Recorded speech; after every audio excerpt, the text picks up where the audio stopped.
اس دن کچھ چہرے تر و تازہ ہوں گے، کچھ چہرے تر و تازہ ہوں گے۔ اللہ اکبر۔ لسعیھا راضیہ، جو بھی انہوں نے زندگی میں محنت کی، کوشش کی، اللہ اس کا اتنا صلہ دے گا کہ یہ راضی ہو جائیں گے۔ ان کے صلے میں اتنا عطا کیا جائے گا کہ وہ راضی ہوں گے کہ ہمارے رب نے ہمارا مول ڈال دیا تھا۔ لسعیھا راضیہ، وہ اپنی سعی پر، اپنی کوشش پر راضی ہوں گے۔ فی جنت عالیہ، انہیں اونچی جنتوں میں بسایا جائے گا۔ اونچی جنتوں میں 100 جنتیں ہیں، اللہ کی جنت ایک نہیں ہے، اللہ کی جنتیں بھی کئی ہیں۔ اللہ اکبر۔ فی جنت عالیہ، اللہ انہیں اونچی جنتوں میں جو ہے وہ بٹھائے گا۔ لا تسمع فیہا لاغیہ، اس میں کوئی لغو بات نہیں سننے کو ملے گی۔ فیہا عین جاریہ، اس میں جاری چشمے ہوں گے۔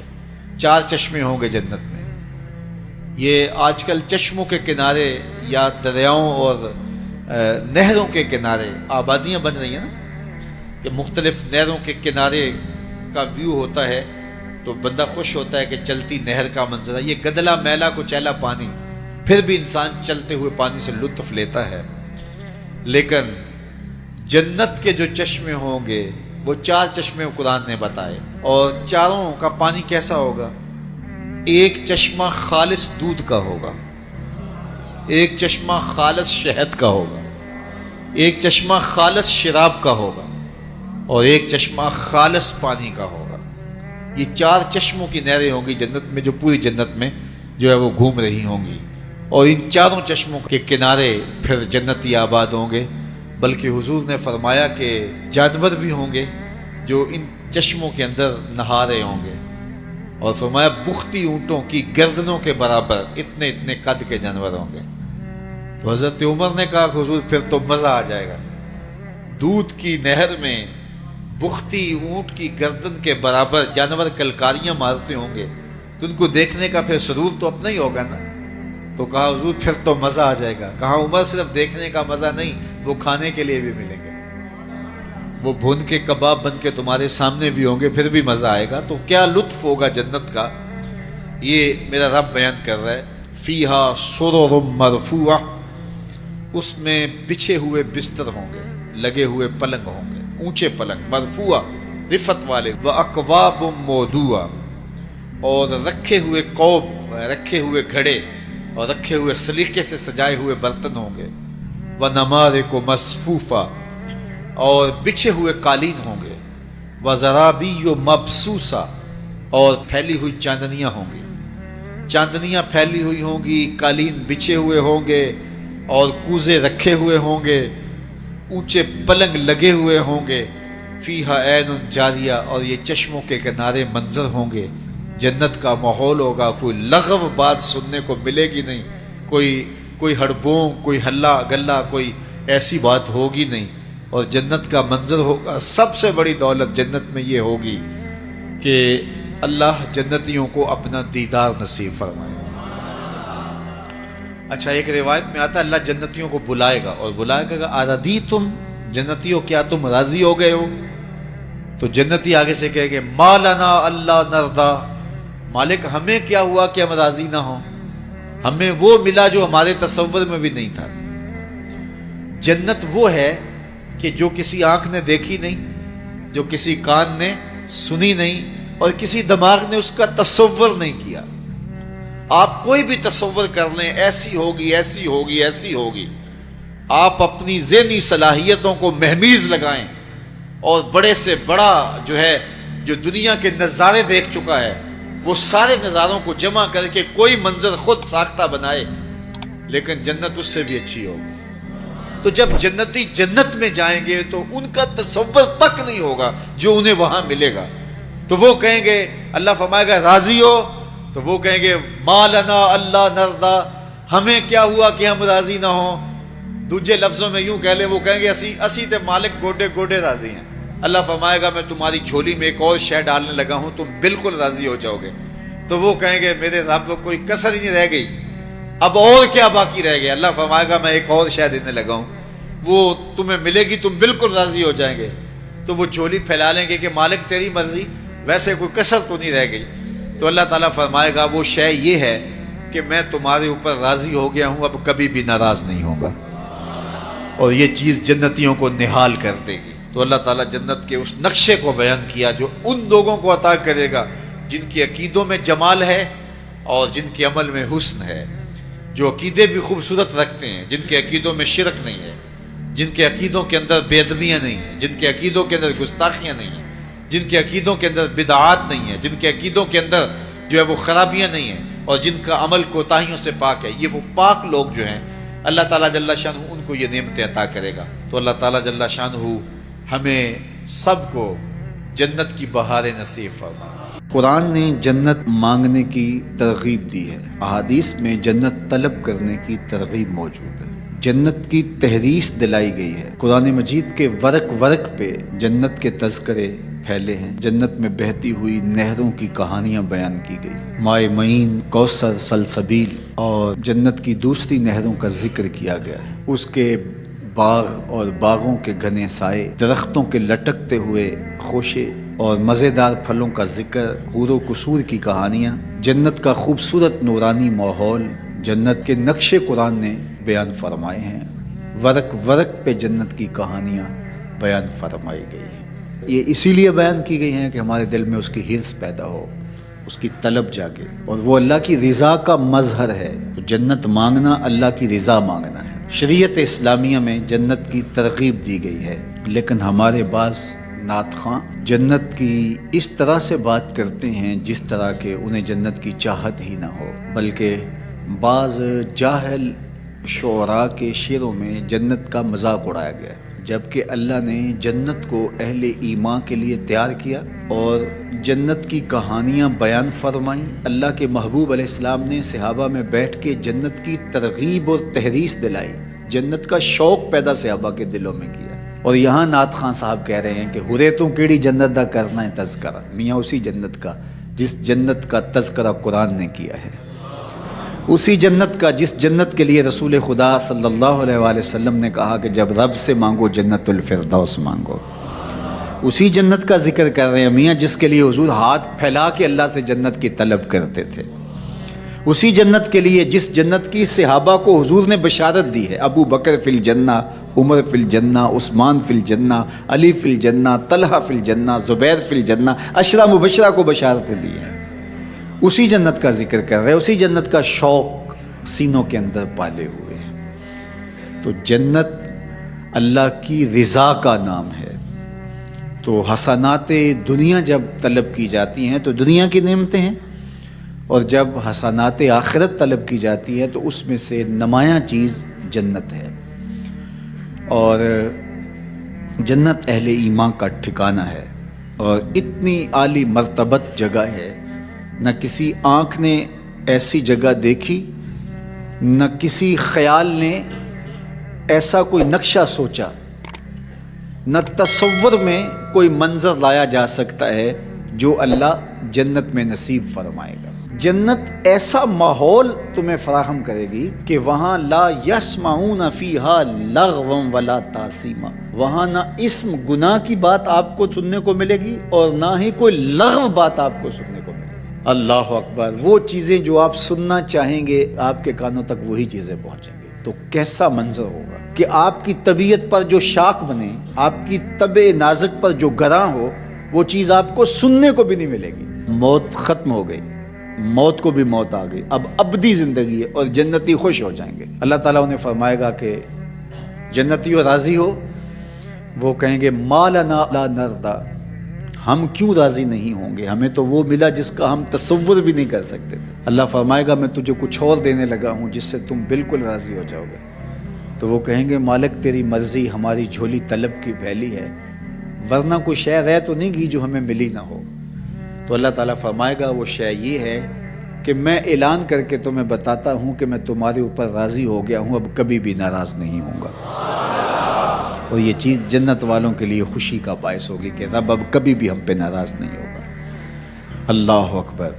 تو جب ہم کہتے ہیں اللہ ہمیں آخرت کی حسنات عطا کر دے تو اس سے مراد جنت ہوتی ہے۔ علماء کے مابین اس بات میں اختلاف ہے کہ مکہ المکرمہ افضل ہے یا مدینہ الرسول افضل ہے صلی اللہ علیہ وسلم، ایک علمی اختلاف ہے۔ بعض نے کہا مکہ افضل ہے، دلائل دیے، بڑا وزن ہے دلائل میں۔ بعض نے کہا مدینہ المنورہ افضل ہے، دلائل دیے، بڑا زور ہے دلائل میں۔ جو مدینہ المنورہ کی عظمت کے قائل ہیں، افضل ہونے کے قائل ہیں، وہ مکہ المکرمہ کی عظمت کے منکر نہیں ہیں۔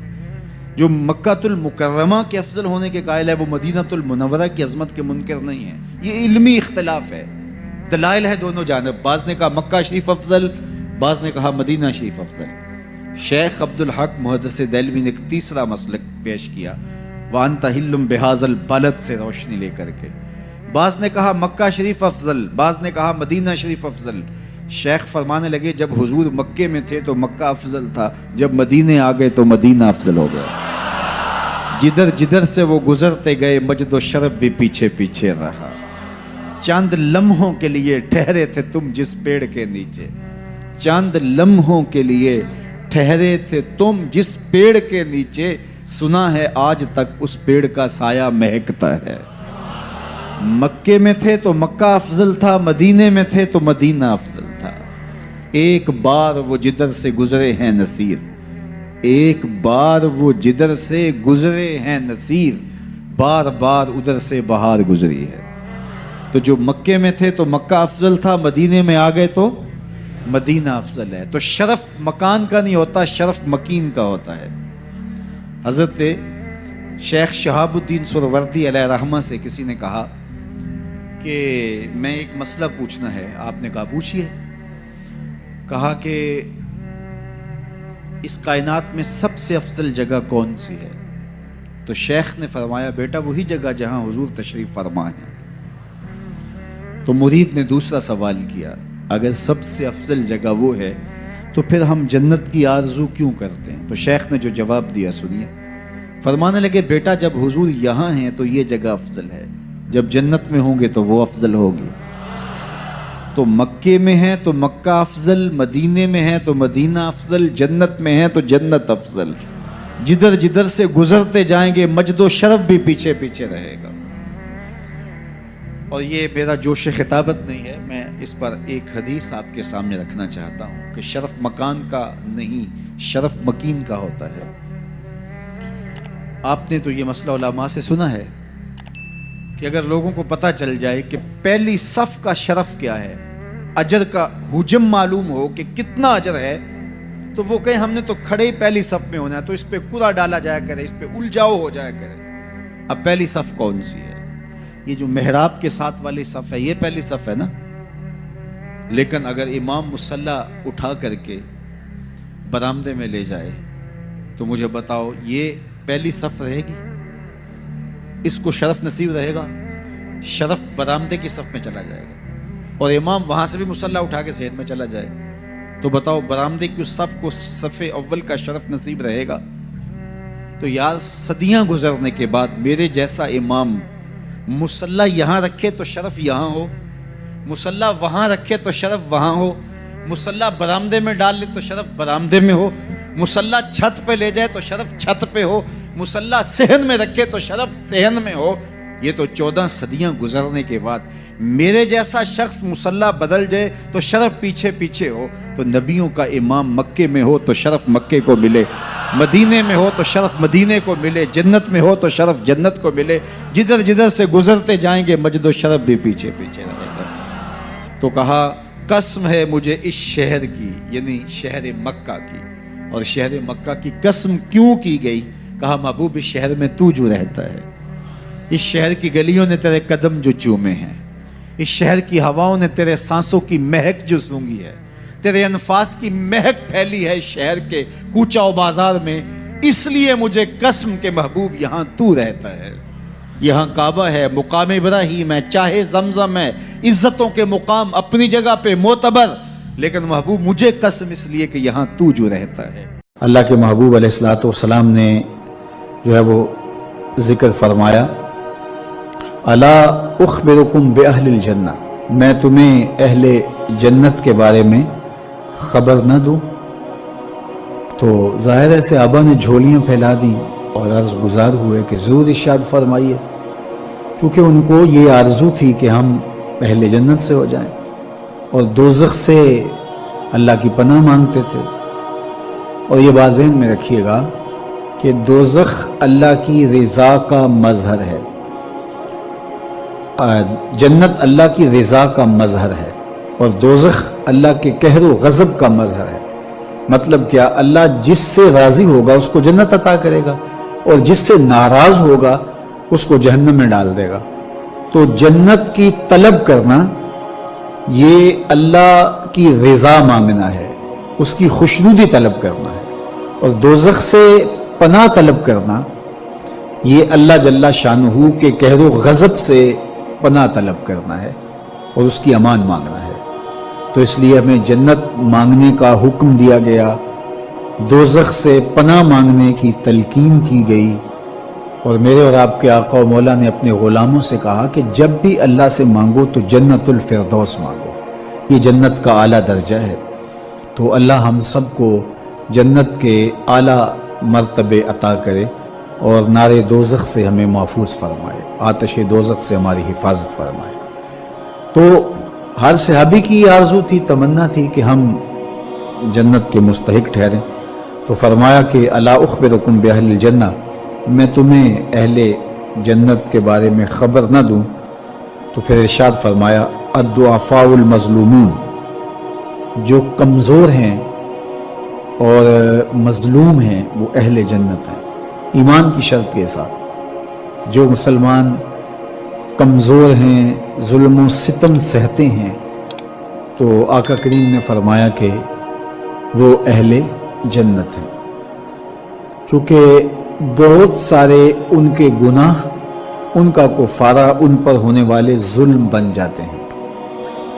تو اسی طرح مسلمان جب ظلم اور جبر سہتا ہے تو یہ اللہ جل شانہ اس کو اس کے بدلے میں، اس کے صلے میں جنت عطا کرتا ہے۔ اہل ایمان کو دنیا میں جو تکلیفیں پہنچتی ہیں تو ان تکلیفوں کے بدلے میں ان کو اجر دیا جاتا ہے، حتیٰ کہ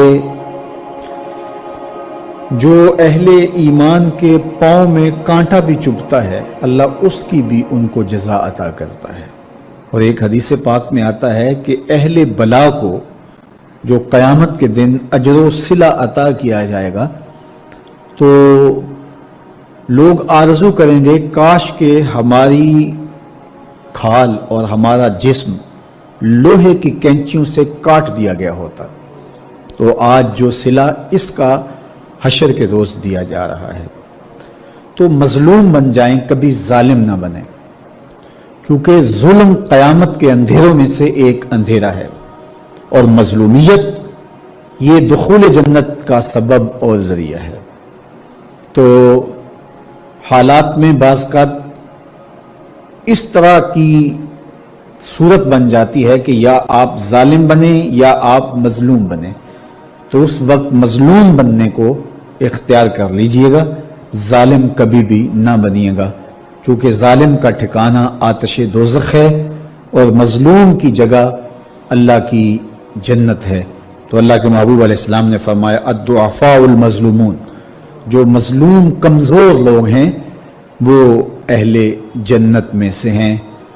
اب کشمیر کے مظلوم لوگ، فلسطین کے اندر جبر کی چکی میں پسنے والے، اور شام کے مظلوم مسلمان ایک طرف تو اذیتوں میں مبتلا ہے اور دل دکھتا ہے، اور دوسری طرف وہ مبارک کے مستحق ہیں کہ انہیں اس ظلم کے صلے میں اللہ جنت کی نعمتیں عطا فرمائے گا اور اپنی کرم نوازیوں سے ان کو نوازے گا۔ تو میرے اور آپ کے آقا و مولا نے ارشاد فرمایا کہ ایک تو ضعیف جو مظلوم ہیں، پھر ارشاد فرمایا الا انبئکم باہل النار، میں تمہیں اہل نار کے بارے میں، دوزخیوں اور جہنمیوں کے بارے میں خبر نہ دوں؟ تو پھر خود ارشاد فرمایا کل جازری، ہر شخص جو اترا کر چلتا ہے، سرکش ہے، اور عقول اور شروب لکھا ہے اس کی شرح کے اندر، جازری کی تشریح کے اندر، ہر وقت کھاتا پیتا رہتا ہے، اس کی زندگی کا مقصد ہی جو ہے وہ نفس کی خواہشات کی تکمیل ہے، کھانا پینا اور شہوات کی تکمیل۔ تو وہ دنیا کے اوپر چلتا پھرتا ایک درندہ اور حیوان ہے۔ انسانی قدریں کیا ہے اور زندگی گزارنے کا ڈھب اور سلیقہ کیا ہونا چاہیے اس کو اس کی پرواہ نہیں، بلکہ وہ متکبر، سرکش اور ہر وقت جو ہے وہ عیش و عشرت کی زندگی بسر کرنے والا جازری. تو کہا کہ یہ اہل دوزخ سے ہے. پھر فرمایا الا اخبرکم بخیارکم، میں تمہیں خبر نہ دوں جو تم میں سب سے زیادہ بہتر ہیں. تو پھر جھولیاں پھیل گئیں. تو فرمایا کہ بخیارکم محاسنکم اخلاقاً، فرمایا کہ تم میں سے سب سے اچھے وہ ہیں کہ جو اچھے اخلاق کے حامل ہیں، جن کا خلق اچھا ہے، جن کے رویے خوبصورت ہیں، لوگوں سے جو اچھے انداز سے بات کرتے ہیں، اچھے انداز سے پیش آتے ہیں اور ان کا طرز زندگی خوبصورت ہے. تو اچھے اخلاق کا حامل ہونا یہ اچھے ہونے کا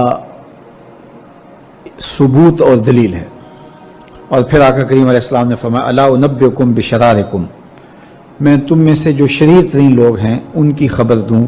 السرسارون، المتشدقون، المتفہقون، تین چیزیں حضور نے ارشاد فرمائی، سرسارون اور متشدقون. سرسارون ان کو کہتے ہیں کہ جو اپنی گفتگو کو کسی مجلس میں جب جائیں تو اس قدر وہ مجلس میں گفتگو کرنے لگ جاتے ہیں کہ کسی اور کو موقع ہی نہیں دیتے، اور یہ وجہ تکبر ہوتا ہے. کچھ لوگ تو ایسے ہوتے ہیں کہ بیچارے اپنی بات پوری کرنا چاہیں تو ان کی بات پوری ہو نہیں پاتی، ان سے بات سمٹی نہیں جاتی، یہ ایک ان کی کمزوری ہوتی ہے. لیکن کچھ لوگ کبھی ادھر کی کبھی ادھر کی، کسی اور کو بولنے کا موقع ہی نہیں دیتے، تو وہ ہمیشہ بولتے رہتے ہیں، اور یہ تکبر کی وجہ سے جس طرح اپنے آپ کو عقل کل سمجھتے ہیں، اور ایسے لوگ آپ معاشرے میں دیکھتے ہیں. علماء نے کہا کہ اس سے وہ لوگ خارج ہیں کہ جن کو خاص طور پہ مدعو کیا گیا ہو کسی موضوع پہ بات کرنے کے لیے، اور سارے لوگ خاموش بیٹھ کے سنیں اور وہ بات کریں.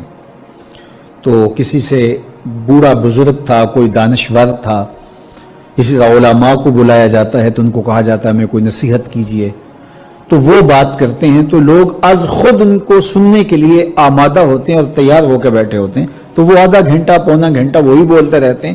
تو کہا اس میں وہ شامل نہیں ہیں. یہ وہ لوگ ہیں کہ جب مجلس ہو رہی ہو تو سب لوگوں کو برابر بولنے کا حق ہوتا ہے، اور کچھ لوگ تکبر کی وجہ سے بولتے ہی رہتے ہیں اور وہ سمجھتے ہیں کہ بس مجھے ہی حق ہے بولنے کا، اور وہ کسی کو موقع نہیں دیتے، اور کوئی بولے تو پھر اس کی بات کاٹ کے بولنے لگ جاتے ہیں. اور اسی طرح جو ہے جب بولتے ہیں متشد جو ہے وہ ان کا ایک وصف یہ بتایا گیا کہ المتشدقون المتفہقون، کہ وہ باتوں کو جو ہے وہ زبان کو منہ میں پھیر پھیر کے، ایک روایت میں آتا ہے جس طرح وہ گائے زبان منہ میں پھیرتی ہے، اس طرح وہ منہ میں زبان پھیر پھیر کے، لفظ تراش تراش کے اور منہ کو ٹیڑھا ٹیڑھا کر کے بات کرتے ہیں، اور وہ مشکل سے مشکل لفظ بول کے، غریب سے غریب الفاظ، اجنبی الفاظ بول کر کے اور اصطلاحات بول کر کے لوگوں پر اپنے علم کا، اپنی بلاغت کا روب جمانے کے چکر میں لگے رہتے ہیں. تو مقصود گفتگو سے معافی ضمیر کا اظہار ہے، کسی تک اپنی بات پہنچانا ہے. اگر کوئی شخص نکھری اور ستھری ہوئی زبان کا حامل ہو، وہ الگ بات ہے، ظاہر ہے وہ بولے گا تو اس کی گفتگو ہی خوبصورت ہوگی، اس میں اس کو تکلف نہیں کرنا پڑے گا، خود بخود الفاظ تراکیب اس کے پیچھے بھاگتی رہیں گی اور وہ خوبصورت کلام کرنے کا عادی ہے اور وہ کرتا رہے گا. وہ تو ایک امر آخر ہے. لیکن یہاں وہ لوگ مراد ہیں کہ جو خام خواہ کا تکلف کرتے ہیں اور زبان کو بل دے دے کے اور منہ بگاڑ بگاڑ کے، مشکل لفظ بول کے، اصطلاحات بول کے لوگوں پر اپنے علم کا روب جمانے کے لیے کہ میں بڑا بلیغ ہوں اور بڑا فصیح ہوں. جنت کی قیمت بتائی حضور نے کہ اگر تو جنت چاہتا ہے تو کسی پھنسے ہوئے کی گردن چھڑانی ہوگی یا کسی غلام کو آزاد کرنا ہوگا. اور اگر تیرے پاس یہ ہمت نہیں ہے، تیری مالی صورتحال ایسی نہیں ہے کہ تو غلام آزاد کر سکے، کسی مقروض کا قرض ادا کر کے کسی پھنسے ہوئے کی گردن چھڑا سکے، تو دو کام کر لینا، کسی بھوکے کو کھانا کھلا دینا، کسی پیاسے کو پانی پلا دینا. ان دو چیزوں کے بدلے کے اندر تیرا رب تجھ کو جنت عطا کرے گا. یہ سودا کوئی مہنگا تو نہیں ہے. کسی ضرورت مند کی ضرورت کو پورا کر دینا، کسی دکھیے کو، کسی پریشان حال کو، کسی مفلوق الحال کو، پیاس اور بھوک سے تڑپتے ہوئے شخص کی ضرورت کو پورا کر دینا، یہ دخول جنت کا سبب اور ذریعہ قرار پایا. آقا کریم علیہ السلام نے ارشاد فرمایا 3 اشخاص ہیں اللہ قیامت کے دن ان کے ساتھ ہم کلام نہیں ہوگا اور نہ ان کی طرف نظر رحمت سے دیکھے گا. ان 3 اشخاص میں سے ایک شخص کا ذکر کیا کہ ایسا شخص جو کسی ارض فلات میں، کسی جنگل میں، کسی اجاڑ میں تھا اور اس کے پاس پانی موجود تھا، اور کوئی اور شخص بھی اس جنگل میں پھنسا ہوا ملا تو اس نے اس سے 2 گھونٹ پانی مانگا، حالانکہ اس کے پاس اتنا پانی تھا کہ اگر 2 گھونٹ پانی دے دیتا تو اس کے پاس تو پانی پھر بھی موجود رہتا، لیکن اس نے اس ڈر سے کہ ابھی میرا سفر لمبا ہے تو میں اس کو کیوں دوں، تو اس کو اس نے پانی نہیں دیا. کل قیامت کا دن ہوگا تو اللہ اس شخص کی طرف نظر رحمت سے نہیں دیکھے گا، کہے گا کہ میرے بندے نے تجھ سے پانی مانگا اور تو نے نہیں دیا، آج میں بھی تیری طرف التفات نہیں کروں گا. تو اللہ کے بندوں سے پیار کرنا یہ اللہ سے پیار کی دلیل ہے. تو اللہ کے بندوں کی مدد، نصرت اور اعانت یہ اللہ کے حضور عقیدتوں کا اظہار اور محبتوں کا ذریعہ ہے. وہ لوگ جن کو اللہ نے توفیق دی اور ان کی ضرورت سے زیادہ مال دیا ہے تو وہ معاشرے کے لاچار، مجبور، بھوک، افلاس اور ننگ کے اندر مبتلا لوگوں کی ضرور مدد اور نصرت کیجیے. اس وقت دنیا بھوک اور افلاس کی طرف بڑھ رہی ہے. آمدہ اطلاعات کے مطابق ہماری ہمسائیگی میں افغانستان کے اندر 20 ملین لوگ، 2 کروڑ لوگ، ان کا بھوک سے مرنے کا اندیشہ ہے. اسی طرح روہنگیا کے اندر زندگی جتنی کٹھن ہے اور جس اذیت میں وہ لوگ زندگی کاٹ رہے ہیں، اسی طرح یمن کے اندر جو کچھ ہو رہا ہے اور شام کے اندر ہم اپنی آنکھوں سے مناظر دیکھیں، 50 لاکھ کے قریب لوگ سخت سردی کے اندر اذیت میں پڑے ہوئے ہیں. زیادہ تعداد بچوں کی ہے اور یتیموں کی ہے، بیوگان کی ہے، بوڑھوں کی ہے. مفلوق الحال لوگ جبر مسلسل کی طرح زندگی کے دن کاٹ رہے ہیں. ہمارے تھر کے اندر دیکھیے، زندگی کی بنیادی سہولتیں بھی ان کو نصیب نہیں ہیں. جس کٹھن اور تلخ زندگی سے وہ لڑ رہے ہیں، وہ زندگی گزار نہیں رہے، زندگی کاٹ رہے ہیں. ان کی سانسیں نیزوں کی انیاں ہیں.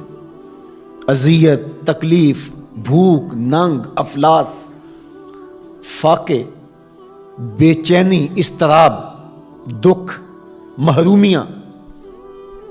ذرا ان سب بے بس، مجبور اور لاچار لوگوں کا ایک تصور کیجئے، اور ہم اپنے گھروں کے اندر جو آسودہ زندگی بسر کر رہے ہیں، تو کیا ہمارے اوپر لازم نہیں ہے کہ اللہ کا شکر بھی ادا کریں اور ان لوگوں کی مدد کے لیے مقدور بر اپنا کردار بھی ادا کریں. اللہ امت مسلمہ پر آسانی اگرچہ کوئی کافر ہو، حتیٰ کہ کوئی جانور بھی ہو، بھوک، ننگ اور افلاس میں مبتلا ہو، ہمارا دین اس کی مدد، نصرت، اعانت اور تائید کی ترغیب دیتا ہے. ہمارے مذہب کا ہمارے لیے حکم ہے کہ ضرورت مندوں کی ضرورت کو پورا کریں. اس کا مذہب پوچھے بغیر، اس کا مسلک معلوم کیے بغیر، اس کی ذات پوچھے بغیر، اس کی شہریت پوچھے بغیر، جہاں بھی افلاس میں، غربت میں، بے چینی اور بدحالی میں کوئی بھی ہو، آپ اس کی مدد کریں، اس کی نصرت کریں.